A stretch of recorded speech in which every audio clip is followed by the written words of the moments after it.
Je vous salue dans le beau et précieux nom de notre Seigneur Jésus-Christ. Seigneur éternel Dieu, nous te disons merci pour l'opportunité et la grâce que tu nous accordes en ce moment pour écouter ta parole. Donne-nous une oreille attentive. Donne-nous la compréhension. Ouvre notre esprit pour recevoir la révélation profonde de ta parole. Merci Père de nous avoir exaucés.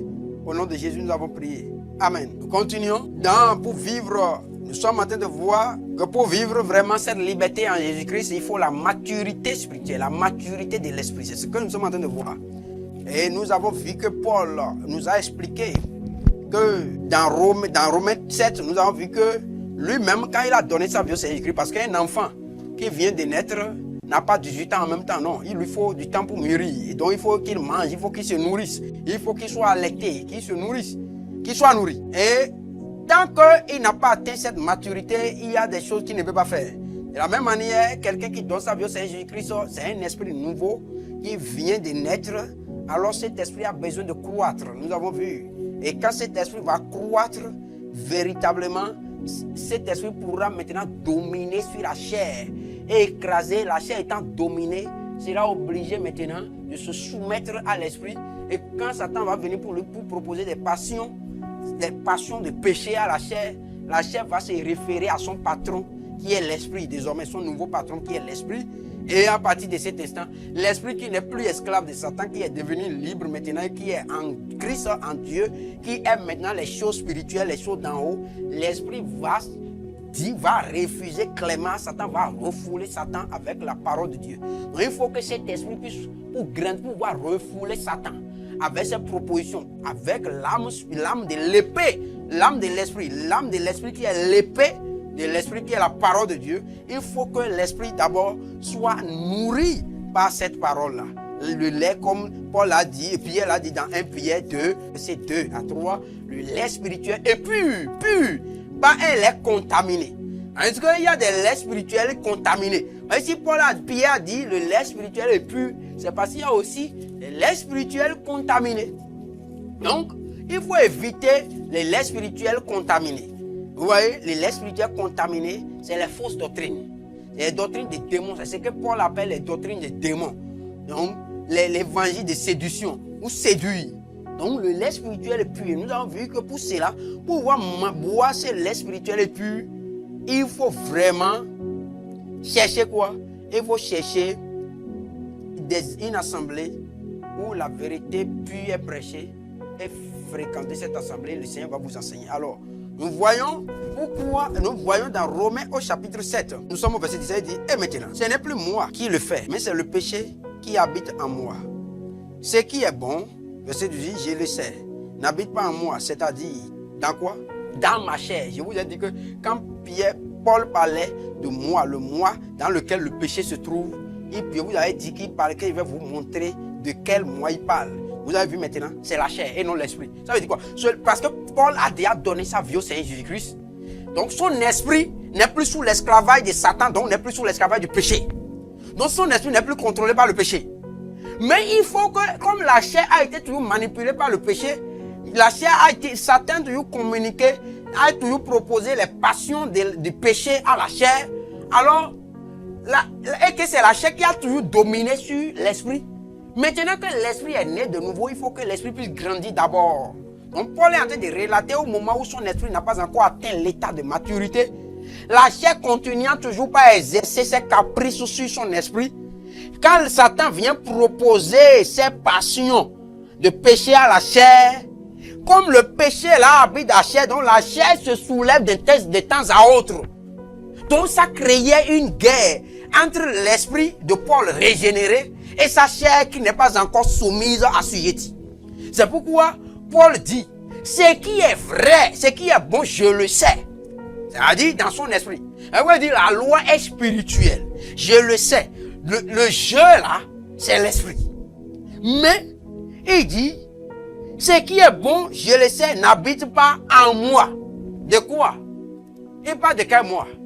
La chair. C'est pourquoi il dit, c'est-à-dire dans ma chair. Vous comprenez? Parce que l'esprit là, la parole de Dieu qui est le lait de l'esprit, nourrit qui? On a vu que ça nourrit l'esprit. L'esprit de l'homme régénéré. Donc ça nourrit son esprit. Cette parole doit nourrir son esprit pour que son esprit croisse. Donc c'est dans son esprit, c'est pourquoi il dit je le sais, son esprit sait. Mais ça n'habite pas dans sa chair. Ce qui est bon n'habite pas dans sa chair. Voyez, sa chair n'a pas encore été dominée, contaminée par les radiations de la parole de Dieu. Et sa chair n'est pas encore dominée par l'esprit. Donc il faut que l'esprit croisse pour faire ce travail. C'est progressivement.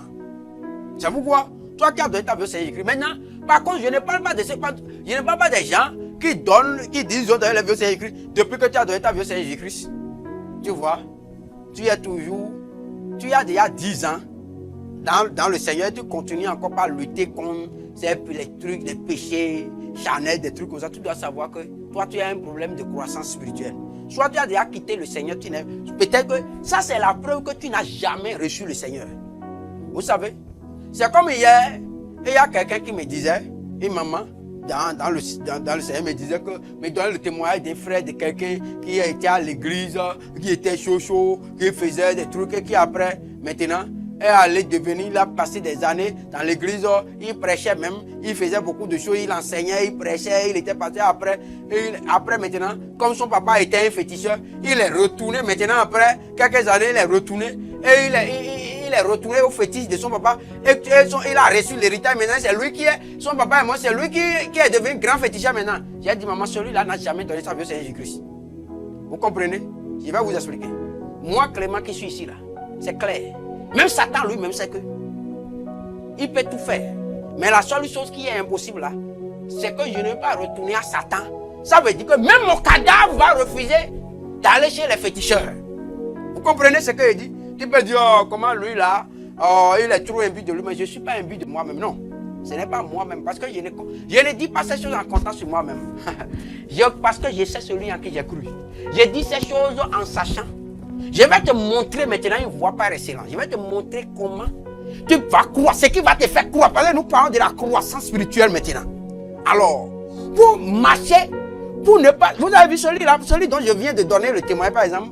Ça veut dire que celui-là, il n'a jamais donné sa vie au Seigneur. Ou bien il a donné sa vie au Seigneur, mais le message qu'on lui a prêché, c'est un faux message. Le message qu'on lui a prêché, on ne lui a pas montré. Le but fondamental pour lequel on donne sa vie au Seigneur, on ne lui a pas montré. On ne lui a pas montré le but là. Donc ça fait que sa foi était basée sur des fausses bases. Était fondée sur de fausses bases, des bases erronées. C'est pourquoi il peut retourner dans le monde. Celui-là par exemple, tu as beau prêcher l'évangile n'importe comment, il ne peut pas croître, son esprit ne peut pas croître jusqu'à dominer la chair pour fuir le péché. Non. Parce que la Bible dit ici, quand les fondements sont renversés, le juge, que ferait-il? La base est déjà faussée. Qu'est-ce qui va se passer chez lui? C'est pourquoi vous allez voir aujourd'hui, dans les églises, des gens peuvent être là, ils disent que oh, ils sont chrétiens, on va dire que c'est un ancien. Un ancien, par exemple, qui a déjà fait 20 ans, ou bien 25 ans dans l'église. C'est lui qui est en train de chercher la femme d'un pasteur ou bien d'un fidèle là-bas. C'est quel ancien? C'est quel ancien tu es? Ancien dans le péché? Non, c'est faux. Si vous voyez des cas comme ça, sachez qu'il y a deux choses qui se sont passées. Premièrement, soit il n'a jamais été sincère, c'est-à-dire il n'est jamais sauvé, il n'a jamais donné sa vie au Seigneur Jésus-Christ. Premièrement. Ou il a donné, donc celui-là c'est un faux dès le début, c'est un hypocrite, un fossoyeur, un gars gordo, il pense qu'on peut gagner Dieu et il est venu pour gagner Dieu. Peut-être parce qu'on lui a dit que ouais, dans ta vie au Seigneur Jésus-Christ, tu auras l'argent, tu auras ceci, tu auras mariage, tu auras ceci, là on lui a dit ça. Donc il est venu, il dit bon, je vais tenter, il fait semblant. Première chose. Deuxièmement, soit c'est quelqu'un qui a vraiment donné sa vie au Seigneur Jésus-Christ de façon sincère. Lui veut marcher avec Dieu, plaire à Dieu, mais on ne lui a pas enseigné les choses importantes. On ne lui a pas montré le but principal pour lequel on donne sa vie au Seigneur Jésus-Christ. Ou alors, on lui a montré, mais lui-même, il n'a pas saisi. Il n'a pas saisi la vie éternelle. C'est-à-dire quoi? Il n'a pas saisi la chose essentielle qu'on doit saisir. Mais celui qui a saisi la chose fondamentale, il n'est pas prêt à troquer, c'est-à-dire à échanger ça contre quoi que ce soit. Quelle est cette chose fondamentale? C'est la vie éternelle. C'est le salut de ton âme. Alors laisse-moi te dire, moi qui suis là, je ne sais pas. Jésus a posé une question dans Matthieu 16, verset 26. Il dit, que servirait-il à un homme de gagner le monde entier et de perdre son âme? Ou que donnerait un homme en échange de son âme? C'est la question qui est posée maintenant. Et moi, je réponds, je ne suis prêt à régner. C'est-à-dire que je ne suis... Qu'est-ce que toi, tu vas échanger contre le salut de ton âme? Toute la question se trouve là en réalité. Et le sens de la question est de dire, qu'est-ce que toi, tu es prêt à accepter en échange, en contrepartie de ton âme? Jésus pose la question et moi-même je te pose la question. Si tu n'es pas un chrétien, c'est-à-dire si tu n'as pas compris que affaire de Jésus là, c'est affaire du salut de ton âme pour que ton âme n'aille pas en enfer, c'est que tu es prêt, tu peux facilement, Satan peut venir. D'abord, il te sera difficile parce que je vous ai expliqué que pourquoi que tu dois crucifier la chair. Je vous ai expliqué que la chair est composée du corps et de l'âme. Mais n'oubliez pas que le corps est poussière, il doit aller dans la terre. Mais il va rester l'âme. Or, le péché, on a vu que quand tu donnes ta vie au Seigneur Jésus-Christ, c'est l'esprit d'abord qui est libéré de l'esclavage de Satan, qui est né de nouveau. Maintenant, il reste maintenant le problème de l'âme. Parce que la chair, il reste le problème de la chair. Et dans la chair, le corps, lui, là, doit aller forcément dans la poussière. Mais il va rester l'âme. Parce que c'est l'âme qui sent les douleurs. Je vous ai expliqué que le centre, l'âme, c'est le centre des douleurs et des plaisirs. Donc si tu es en enfer, c'est l'âme qui va sentir la douleur.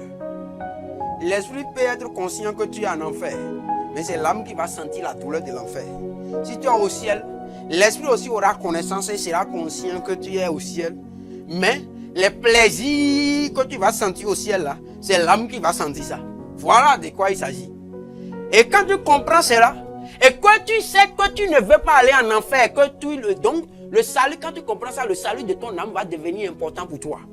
Et si le salut de ton âme devient important pour toi, tu dois ça, quand cela est imprimé dans ton esprit que j'ai donné ma vie au Seigneur Jésus pour que mon âme n'aille pas en enfer, et tu sais que le péché qui est dans la chair et donc dans l'âme va amener l'âme là en enfer, alors tu deviens radical.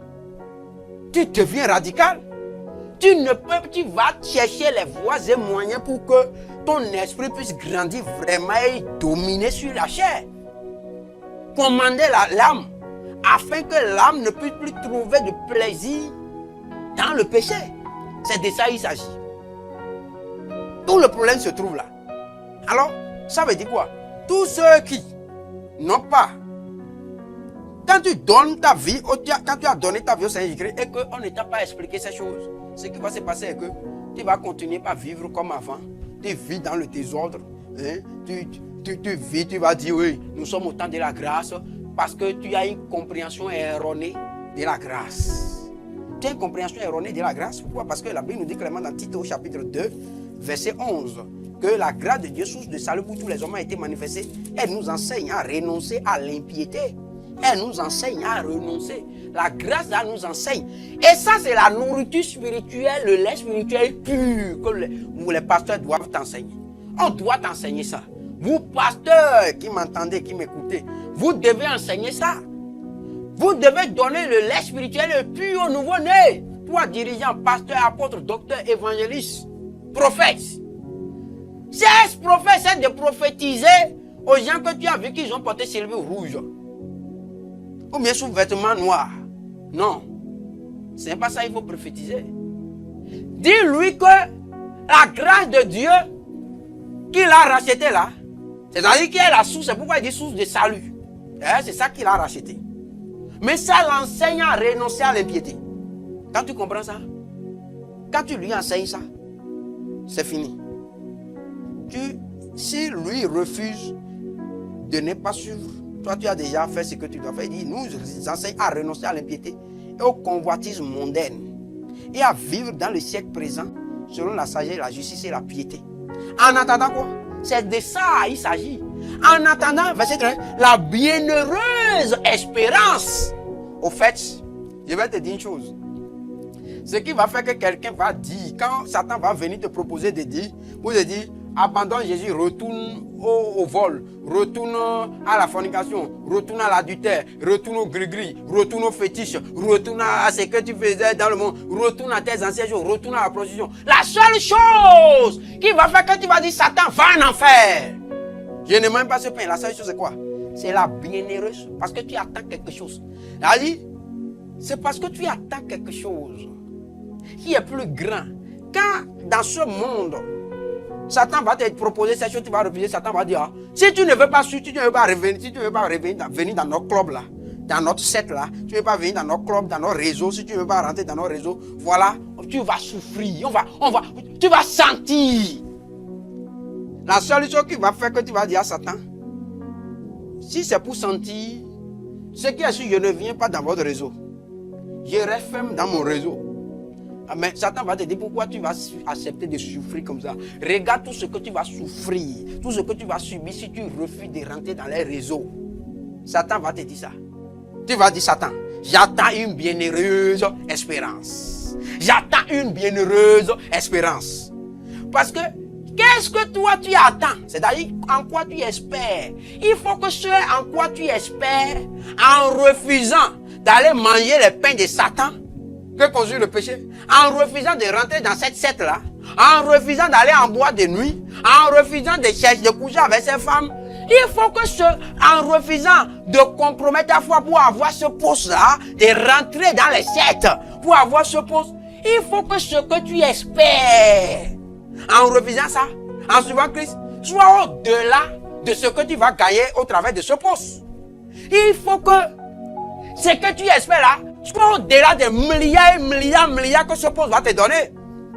Il faut que ce que tu espères là, soit au-delà du plaisir de que les cuisses de cette femme vont te donner. Il faut que ce que tu espères soit au-delà de la joie que cette drogue va te donner.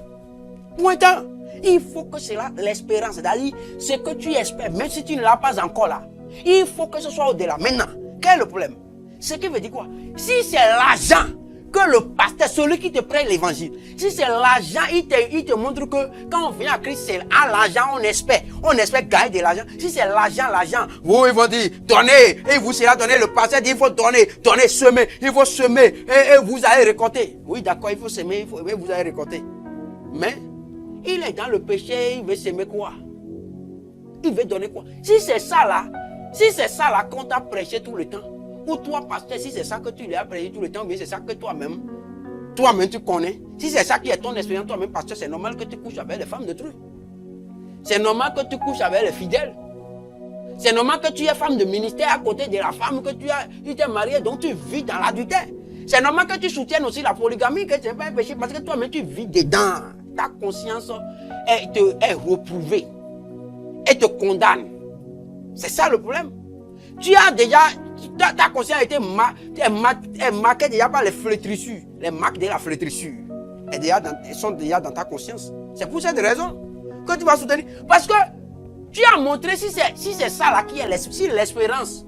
Si c'est ça là que tu as enseigné aux gens, ou bien qu'on t'a enseigné toi-même, et que tu enseignes, c'est ça que tu. Si c'est ça, si ton espérance s'arrête dans ce monde, si ton espérance ne transcende pas ce monde, c'est que les choses de ce monde peuvent t'amener à abandonner facilement la foi, à abandonner facilement Christ pour aller compromettre. Mais si ton espérance transcende, tu as une espérance dans quelque chose qui transcende ce monde, qui va au-delà de cette terre remplie d'injustice et de méchanceté, si ton espérance transcende cette terre, dépasse cette terre, va au-delà de la vie de 110 ans, 80 ans, 100 ans, 120 ans. Si ton espérance dépasse la vie de 120 ans et dépasse ce monde, alors transcende ce monde et va au-delà de ce monde et rentre dans un autre monde. Si ton espérance va au-delà, c'est sûr que cette chose ne peut plus te faire fléchir. Pour que tu abandonnes Jésus, pour que tu abandonnes la foi, ta fermeté. Mais, ça va t'amener alors à vivre suivant les principes divins. Donc l'esprit va prendre le dessus. Mais si ton espérance s'arrête ici-bas, si c'est normal. C'est pourquoi il dit dans le verset, là en ce moment tu vas confondre le principe de la grâce. Mais il a dit quoi? la grâce a été manifestée. La grâce qui est la source du salut pour tous les hommes a été manifestée. Elle nous enseigne, elle enseigne à renoncer à l'impiété, au convoitisme mondain et à vivre dans le siècle présent selon la sagesse, la justice et la piété. En faisant quoi? En attendant. Donc, ce qui va faire que tu seras ferme. Tu vas renoncer au convoitisme mondain. Tu vas renoncer au péché, à la fornication, à l'adultère, au gris-gris, au fétichisme, toutes ces choses. À l'orgueil, à la méchanceté, à l'égoïsme, à l'égocentrisme. Pour ne penser qu'à toi seul, les autres peuvent souffrir. Toi seul, tu peux manger, les autres peuvent souffrir. Ce qui peut t'amener à ne plus vivre suivant cette vie, dans cette vie-là. C'est quoi? Ça dépend de ce que tu attends. En attendant la bienheureuse espérance. C'est quelle bienheureuse espérance? Quelle est la bienheureuse espérance? Nous avons l'espérance que Jésus... Regarde la bienheureuse espérance. Je vais te montrer la bienheureuse espérance. Regarde Acte 1, verset 11, il dit. Et verset 10 à 11, il dit. Et comme ils avaient les regards fixés vers le ciel pendant qu'ils s'en allaient, voici deux hommes vêtus de blanc leur apparurent et dirent, hommes galiléens, pourquoi vous arrêtez-vous à regarder au ciel? C'est Jésus qui a été enlevé du ciel, au ciel du moins du milieu de vous, reviendra de la même manière que vous l'avez vu allant au ciel. Alléluia. Ça, c'est une espérance. C'est la bienheureuse espérance. Je sais que bientôt, avant que ce monde ne tombe sous le chaos, il y a un chaos terrible qui se prépare pour ce monde. Parce que la Bible dit clairement dans 2 Pierre 3 que ce monde, verset 5, que ce monde, la terre, d'à présent est réservé pour le feu et pour la ruine des hommes impies. Oui. Alors, à partir de cet instant, mais avant que ce chaos ne tombe sur cette terre, Jésus va venir enlever les siens, va venir enlever les élus, il va venir avec ses anges et nous serons enlevés en un clin d'œil. C'est notre espérance. Lorsque cela constitue ton espérance, tu es un homme blindé dans la foi. Satan ne peut pas venir te dire, tu as abandonné la foi pour rentrer dans une secte et aller vendre ton âme pour un gâteau, un pain de quelques instants, pour un poste ou pour un plaisir de quelques minutes. Non, il ne peut pas te proposer ça, tu vas accepter. Ce n'est pas possible. Mais, si tu n'as pas cette espérance, et que ton espérance est l'argent, mais comme ton espérance est l'argent, comme ton espérance est vivre la vie de plaisir, vivre dans la vie de plaisir, la chair, si c'est ça, et tu seras, oui, tu vas vivre à porter de belles tenues, oui, pour plaire aux femmes, ou bien porter de belles tenues pour plaire aux hommes, oui, tout ça là, oui, tu peux porter mini-jupe, et tu dis que tu es chrétien, et pourtant, les mini-jupes sont là, tu vas exposer les cuisses au dehors, disant que tu es, et tu viens, pour dire que tu es dans le courage, tu as porté sans manche, et tu lèves les mains comme ça là, et tu es en train de faire jo là, tu mets les rouges aux lèvres comme Jézabel, comme Mamuata, et tu as les cheveux comme ça, oui, tu veux plaire à qui? Hein? Tes cheveux naturels, tu abandonnes pour aller ajouter les cheveux de Mamuata, des démons, et attends.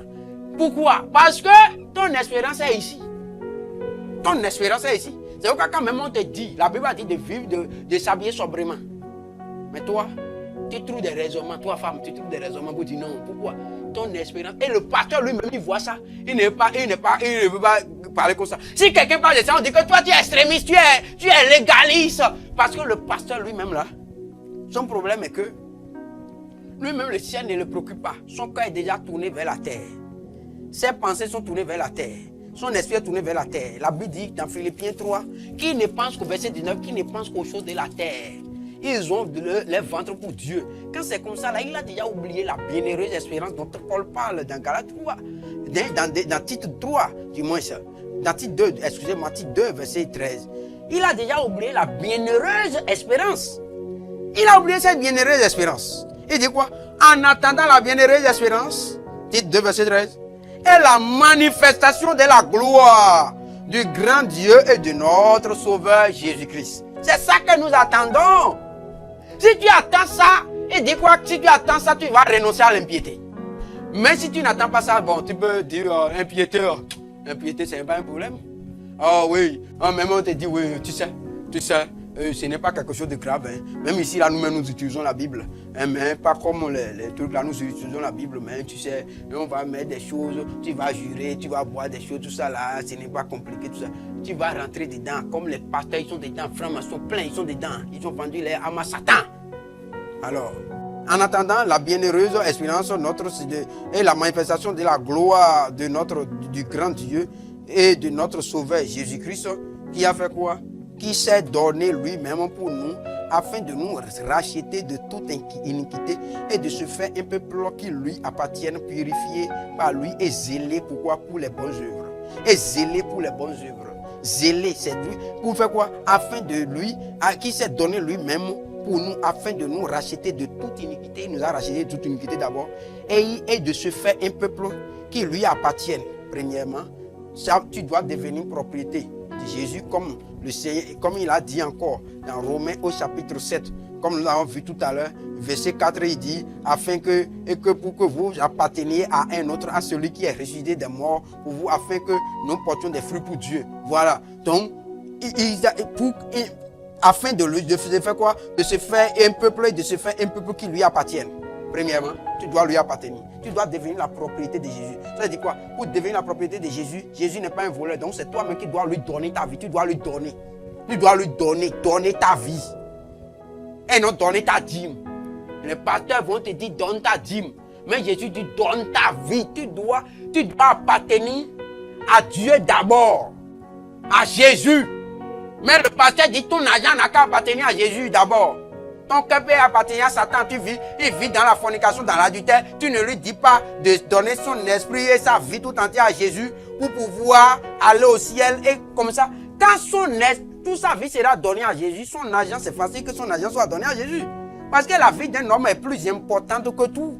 Alors, au lieu de lui dire ça là, tu es là, au lieu de lui dire de se repentir, de donner sa vie au Seigneur Jésus-Christ, de se repentir, de marcher dans la sainteté, et comme ça, et de désirer à vivre pour toujours avec le Seigneur au ciel.